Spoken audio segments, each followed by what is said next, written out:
हळू हळू. एक सावकाश.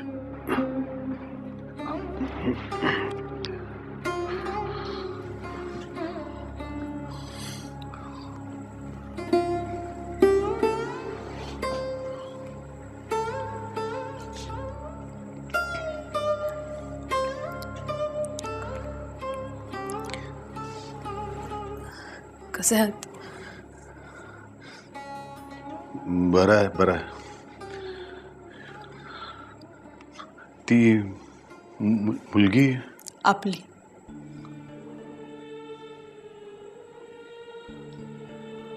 तुमची आणि माझी.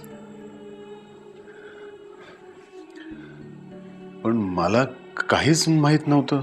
मीच सांगितलं होतं की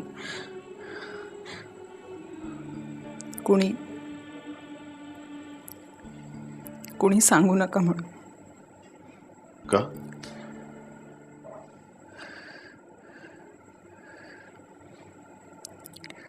कारण माझं मूल त्याच्या वडिलांना ओझं झालेलं मला नको होतं. किंवा त्याच्या वडिलांच्या पायात खोडा म्हणून झालेलं मला नको होतं म्हणून.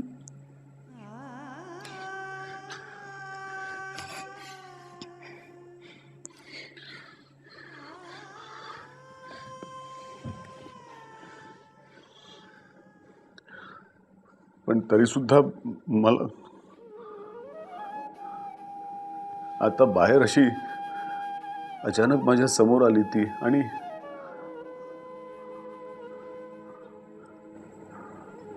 पण तिला लहानपणापासूनच तिच्या बाबांना बघायचंय. शी बोलायला लागली ना तेव्हा विचारायची तिच्या बाबांबद्दल. म्हणायची मला बाबाशी बोलायचंय. त्याच्याबरोबर कशी मजा करायची, त्याच्याकडून काय काय मागायचं, सगळं ठरलंय तिचं.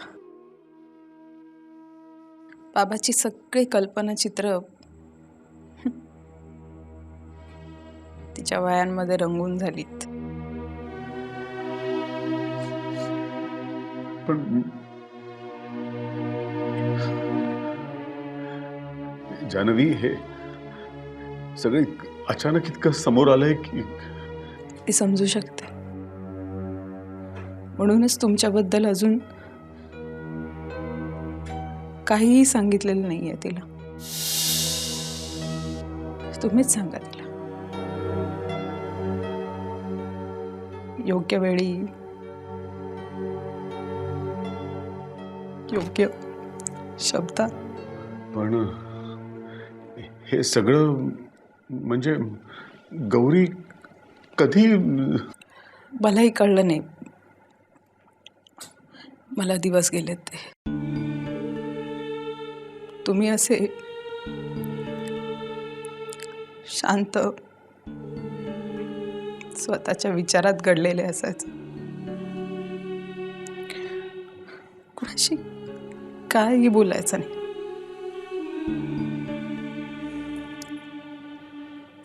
एक दिवस निघून गेला. नंतर बरं वाटेना म्हणून डॉक्टरांकडे गेले.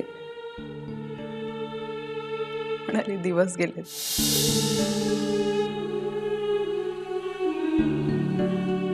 दोन महिने झालेत. हे सगळं मला तेव्हाच कळलं असतं तर कदाचित गौरी जन्मालाच आली नसती. काहीतरीच काय बोलतेस तू? आली असती.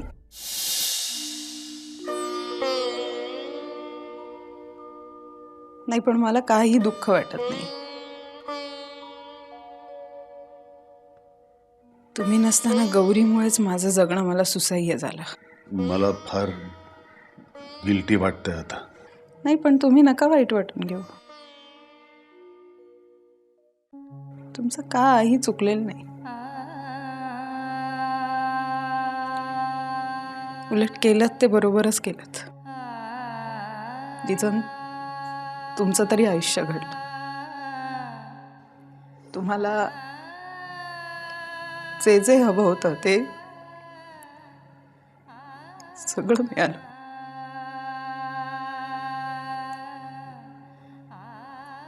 नाही, आणि एकत्र असतो ना आपण तर काय भांडत बसलो असतो, एकमेकांना त्रास देत बसलो असतो. पण तुमचे आई बाबा थोर माणसं आहेत. मला म्हणाले, तू आमची मुलगी आहेस, इथून कुठेही जायचं नाही. दादा आला होता घ्यायला, नाही पाठवलं.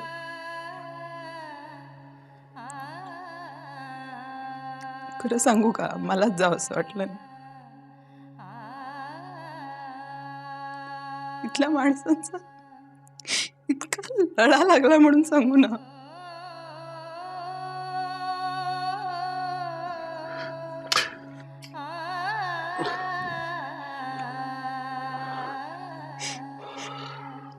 नाही, पण तुम्ही वाईट वाटून घेऊ नका.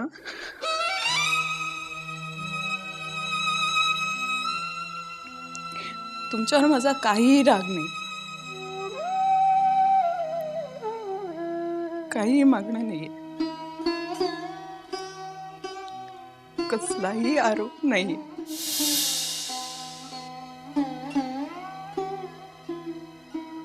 खरंच.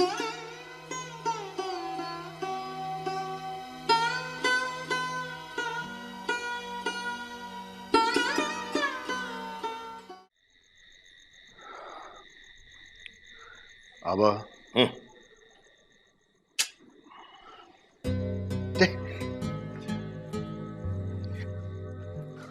जरा थांबा. मला बोलायचंय तुमच्याशी. पण मला तुझ्याशी बोलायचं नाहीये. अजून किती दिवस आपण हा पाठशिवणीचा खेळ खेळणार आहोत? 8 वर्ष झाली.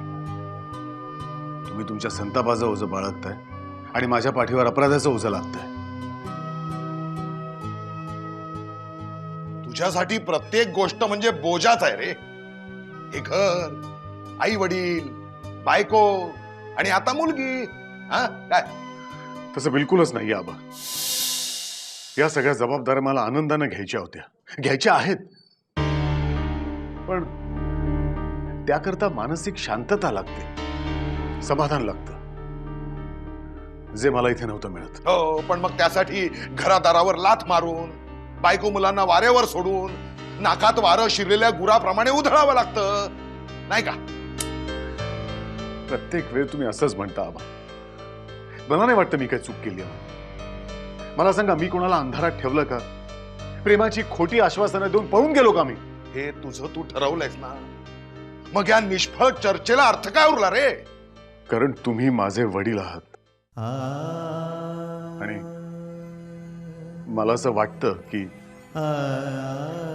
तुम्ही मला समजून घ्यावं, कमीत कमी माझं म्हणणं तरी ऐकावं. हे बघ, ते नातं 8 वर्षांपूर्वीच संपलंय. पुन्हा जोडायचा प्रयत्न करू नकोस. माझ्याकडून नाही संपलेलं. म्हणजे पुन्हा तेच मी, मला, माझी स्वप्न, माझं वाटणं. मग दुसऱ्यांचं काय? दुसऱ्यांची स्वप्न, दुसऱ्यांचं वाटणं, त्यांच्या भावना सगळं कसपटा समान. ते अरे मला वाटलं होतं रे, शहरात गेल्यानंतर शिकून मोठी नोकरी करून तू मोठा झाला असशील. पण नाही. अरे तू तर खूप छोटा झालायस. तुझ्याकडे संपूर्ण दुर्लक्ष करण्या इतपत छोटा.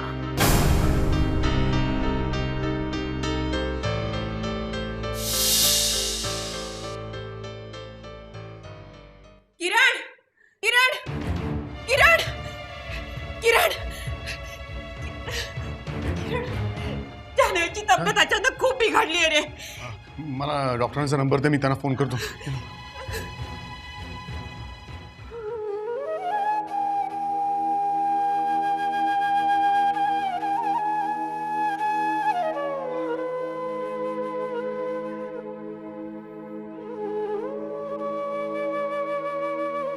डॉक्टर साहेब, वाचेल ना हो माझी पोर? आई असं तुम्ही का बोलताय? सगळं काय आपल्या हातात असतं का?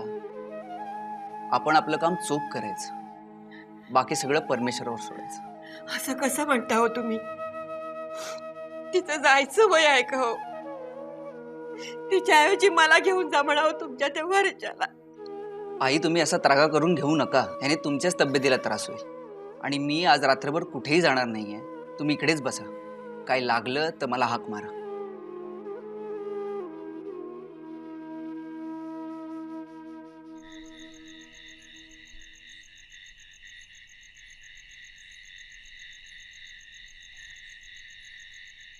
जान्हवी बरी होईल ना डॉक्टर? आबा, किरण, आता आपली मनं आपण घट्ट केली पाहिजेत. मेडिकली जे काही आपण करू शकत होतो ते सगळे प्रयत्न आपण केलेत. आबा, सावरा स्वतःला. जान्हवीची तुम्ही किती काळजी घेतली आहे ते मी पाहिले माझ्या डोळ्याने, आणि म्हणूनच म्हणतो आता मात्र कठीण आहे.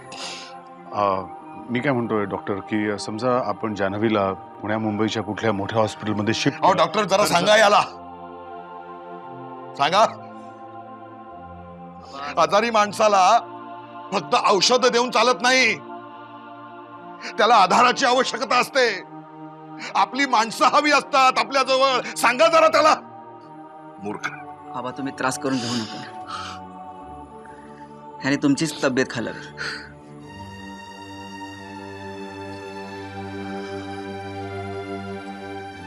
जान्हवीच्या भावाला आणि आईला बोलून घ्या.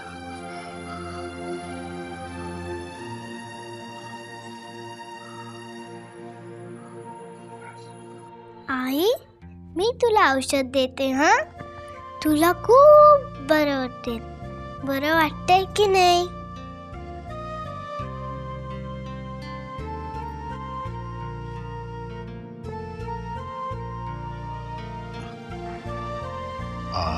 गौरी, तू आत्ता आईला औषध दिलंस ना, त्यामुळे बघ तिला झोप येते.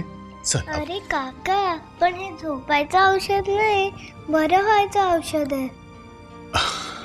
अगं, पण जर तिने विश्रांती नाही घेतली तर तिला बरं कसं वाटणार? हो ना, तिला झोपू दे, आपण बाहेर जाऊया. चल. हा, घे हा सगळं, आणि मी ना तुला एक छान अशी गोष्ट सांगतो. ओके, चल, हळू जाऊया.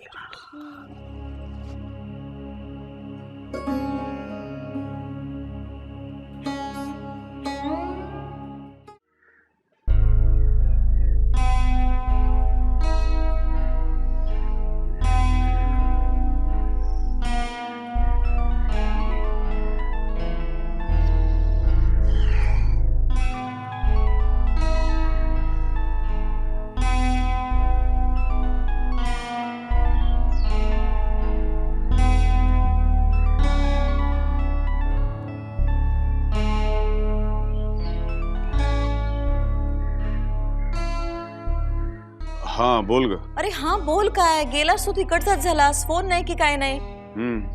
हा, काय मला सांग, तिकडे सगळं कसं आहे? जान्हवीची तब्येत बरी आहे ना? आणि तू परत कधी येतोयस?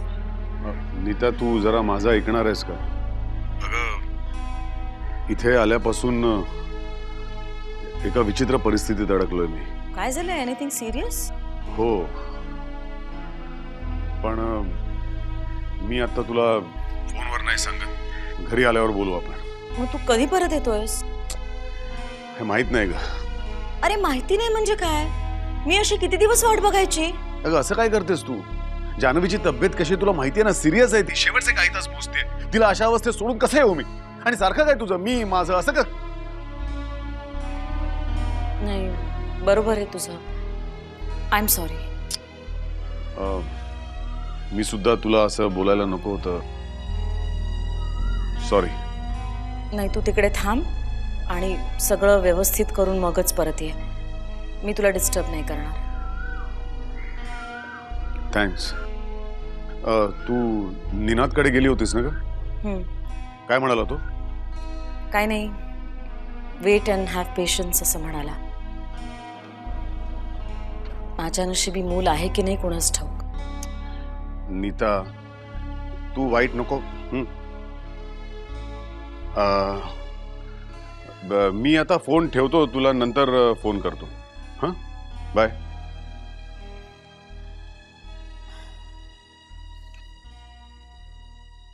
विचारी.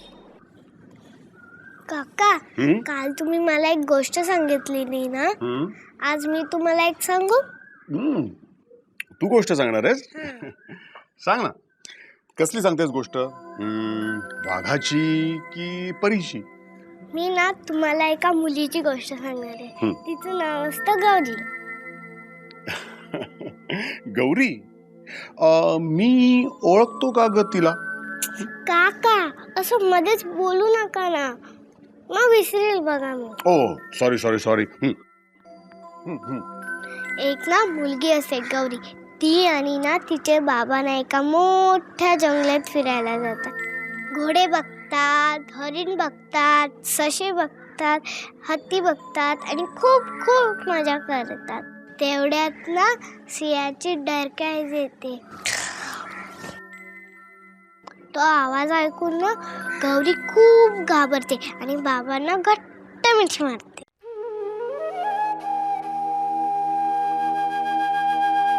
किरण, किरण, जान्हवीने तुला बोलावलंय ताबडतोब.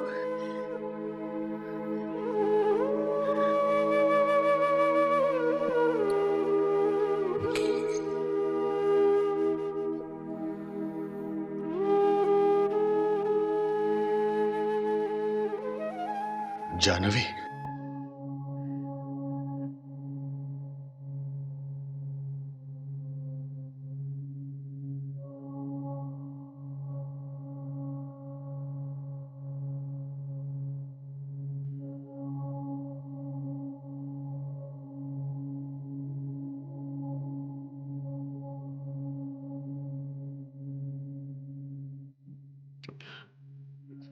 तू गौरीची अजिबात काळजी नको करूस.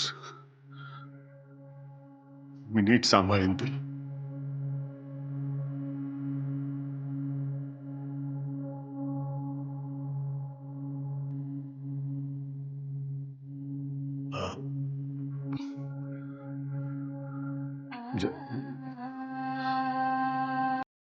आपल्या मुलीला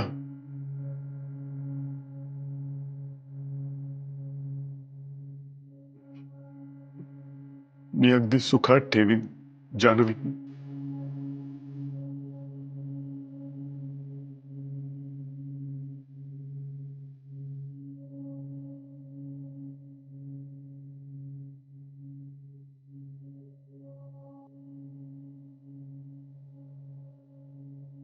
Ah